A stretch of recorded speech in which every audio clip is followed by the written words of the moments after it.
વિક્રમ ઠાકોરની એક મૂવી આવે છે વિક્રમ નંબર 1 અને એ મૂવીનો હું પોઝિટિવ રિવ્યૂ કરું છું અને એના પછી જે થાય છે એ અનએક્સેપ્ટેડ થાય છે ભાઈ. મને જ ગાળો પડે છે વિક્રમ ઠાકોરના ફેન્સ તરફથી નહીં પણ ગુજરાતના ઘણા રિવ્યુઅરો તરફથી. વાત કરીશું કોને કેવા મેસેજ કર્યા હતા મને. વિડીયોને અંત સુધી જોજો અને ચેનલને સબસ્ક્રાઈબ ન કરી હોય તો ચેનલને સબસ્ક્રાઈબ કરી દેજો.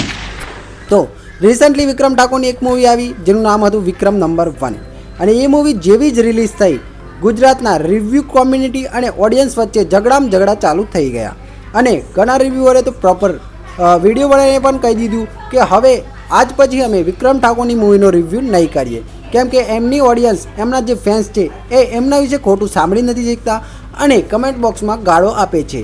તો આપણે પણ મૂવીનો રિવ્યૂ કર્યો હતો અને હું મૂવીના રિવ્યૂ વિશે પોઝિટિવ બોલ્યો હતો અને થોડું ઘણું જે નેગેટિવ હતું એ પણ બોલ્યો હતો. આ બધું થઈ ગયું અને એના પછી મારામાં ઇન્સ્ટાગ્રામમાં ડીએમ આવ્યા ઘણા રિવ્યુઅરો તરફથી કે ભાઈ તમે આવી એક બકવાસ થર્ડ ક્લાસ મૂવીને આવું પોઝિટિવ રિવ્યૂ કેમ આપ્યું. મૂવીમાં કશું જ નથી, સ્ટોરી નથી, એક્શનમાં દમ નથી, તો આવું સરસ રિવ્યૂ કેમ આપી તમે? એનું કારણ શું? તમે રિવ્યુઅર નવા છો, તમને મૂવી જોવામાં કંઈ ખબર નથી પડતી, તમને રિવ્યૂ આપતા નથી આવડતું. એટલા માટે જ મને એમ થયું કે આમને તો જવાબ આપવો જ પડે.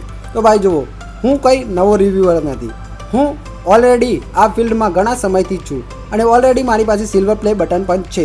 હું ઓલરેડી આ ફિલ્મમાં ઘણા સમયથી છું અને હું પ્રોપર હિન્દીના રિવ્યૂ કરતો હતો અને મારી હિન્દી ચેનલમાં 1,20,000 સબસ્ક્રાઈબર છે જે તમે હજુ સુધી એનું પૂંછડી પણ નથી. તો સમજી લો મને રિવ્યૂ કરતા નથી આવડતું એ કહેવાવાળા રિવ્યુઅરોને. પર્સનલી હું નામ નહીં લઉં પણ જેને મને કીધું છે એમના માટે આ મેસેજ છે. તો ભાઈ જોઈ લે, 1,20,000 સબસ્ક્રાઈબર છે હિન્દી ચેનલના અને આજે પણ હું હિન્દીમાં કાર્યરત છું અને મને એમ થયું કે ભાઈ મારી ગુજરાતી ઇન્ડસ્ટ્રી કેમ પીછે રહી જાય. જો મારા રિવ્યૂથી એકાદ બે વ્યક્તિ પણ નવા ફિલ્મ સાથે જોડાશે તો મને સારું લાગશે. એટલે જ હું આ ગુજરાતી ઇન્ડસ્ટ્રીમાં આવ્યો અને હવે એના રિવ્યૂ ચાલુ કર્યા છે. તો હું ભાઈ કંઈ નવો વ્યક્તિ નથી, મને રિવ્યૂમાં બધી ખબર પડે છે. એમનું બેઝિકલી એ કહેવું હતું કે વિક્રમ નંબર મૂવીને તમે પોઝિટિવ રિવ્યૂ કેમ આપ્યો, મૂવી ખરાબ છે. તો ભાઈ મૂવી વિક્રમ ઠાકોરના ફેન્સ માટે એકદમ ઉત્તમ મૂવી છે. વિક્રમ ઠાકોરના ફેન્સને આવી મૂવી પસંદ છે તો મેકર્સ વિક્રમ ઠાકોર પાસે આવી જ એક્સેપ્ટેશન લઈને જશે અને આવી સ્ક્રિપ્ટ લઈને જશે.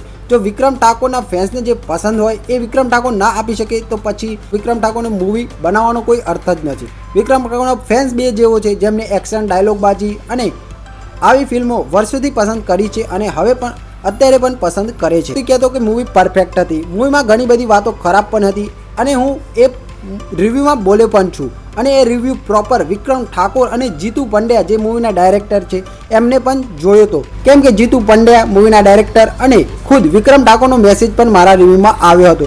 તો એમને પૂરેપૂરો વિડીયો તો જોયો જ હશે અને નેગેટિવ અને પોઝિટિવ બંને વાતો એમને જોઈ હશે. તો તમે મને એમ ના કહી શકો કે ભાઈ હું પોઝિટિવ રિવ્યૂ કેમ આપ્યો. હું મારી મરજી મારું જે મંતવ્ય હતું એ રિવ્યૂમાં આપ્યું હતું. તમે તમારું મંતવ્ય આપો. અમને એમનું એમ કહેવું હતું કે તમે કહો છો કે બીજા રિવ્યુઅર મૂવીની સ્ટોરી રિવીલ કરી દે છે. તો ભાઈ જો મને હિન્દીનું એક્સપિરિયન્સ છે. કોઈ બી મૂવી હોય, મૂવી મેકર્સ કેટલો સમય આપીને અને કેટલી મહેનતથી બનાવતા હોય છે. તો તમે મૂવી આવી અને પહેલા જ દિવસે મૂવીની આખી સ્ટોરી રિવ્યૂમાં કહી દો તો ઓડિયન્સ પર એનો ખોટો ઇમ્પેક્ટ પડે છે અને એટલા માટે જ મેં કીધું હતું પૂરેપૂરી સ્ટોરી રિવીલ ના કરો કે ઓડિયન્સને એક ક્યુરિયોસિટી રહે કે ભાઈ મૂવી જોવા જવાનું છે. તમે જ સ્ટોરી રિવીલ કરી દેશો તો ઓડિયન્સ સમજી જશે કે આવી જ સ્ટોરી છે, હવે શું જોવા જવાનું. તો ભાઈ મારું એટલું જ કહેવું હતું કે પ્રોપર મૂવીની સ્ટોરી રિવીલ ના કરો, કહો પણ થોડો સસ્પેન્સ સાથે કહો. મૂવી કરતાં તમે મૂવીના રિવ્યૂ કરો છો તો તમને આવડતું જ હશે કે સસ્પેન્સ રીતે કેવી રીતે કહેવાય કે મૂવીની સ્ટોરી પર રિલીઝ ના થાય અને ઓડિયન્સ એક ક્લિક કરી જાય કે ભાઈ મૂવીમાં કંઈક તો નવું હશે, જોવા જવું પડશે. એક વ્યક્તિએ ડીએમ કર્યો હતો કે રૂરલ ભાઈ દેશી વિક્રમ ઠાકોર દેશી ગુજરાતી ફિલ્મ બનાવે છે એટલે કોઈ જોવા નથી જતું. અરે ભાઈ રિસન્ટલી ચણિયાચોળી મૂવી કેટલી મસ્ત છે, એમાં પણ એક ગામડાની જ રૂરલની જ વાત છે ભાઈ. રૂરલને અર્બન આમાં આવતું જ નથી. ગુજરાતી ઇન્ડસ્ટ્રી છે તો એને ગુજરાતી ઇન્ડસ્ટ્રી રહેવા દો ભાઈ. મારી દિલથી રિક્વેસ્ટ છે કે આ ગુજરાતીને રૂરલ અને અર્બનના ભાગલા પાડવાનું રહેવા દો અને તમે રિવ્યૂમાં પણ આ ખાસ વાતનું ધ્યાન રાખો. રૂરલ અને અર્બન ના કરો. બંને ગુજરાતી ઇન્ડસ્ટ્રીની મૂવી છે તો ગુજરાતી ઇન્ડસ્ટ્રી તરીકે જ લો. તમને બધાને રિક્વેસ્ટ છે અને એક નાનકડું સજેશન છે બધા માટે, મૂવીના મેકર્સ, ડાયરેક્ટર અને એક્ટરો માટે કે એકવાર તમે વિક્રમ ઠાકોર અને અર્બનના કોઈ યશ સોની અને મલ્હાર ઠાકોરને લઈને મૂવી બનાવી તો જુઓ. જો મૂવી થપ્પડ પાર કમાઈ ના કરે તો મને કહેજો.